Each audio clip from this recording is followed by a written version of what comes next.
નમસ્કાર મિત્રો. માનવી શબ્દ અને સ્વર હેતલ સોની. કાચિંડો પણ શરમાઈ ગયો માનવીને આટલી ઝડપથી રંગ બદલતો જોઈને. અગ્નિ જ્વાળાઓ પણ હેબતાઈ ગઈ માનવીને ઈર્ષાથી સળગતો જોઈને. દરિયાના ઊંચા ઉછળતા મોજા પણ વિચારમાં પડી ગયા માનવીને અભિમાનમાં ઉછળતો જોઈને.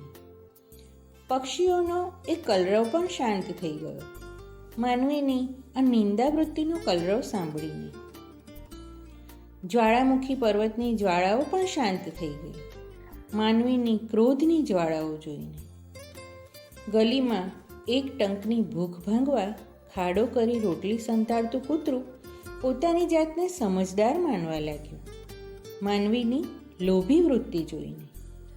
શું કુદરત ચરમસીમાએ પહોંચેલા માનવીની આ વૃત્તિઓને માફ કરશે? અસ્તુ.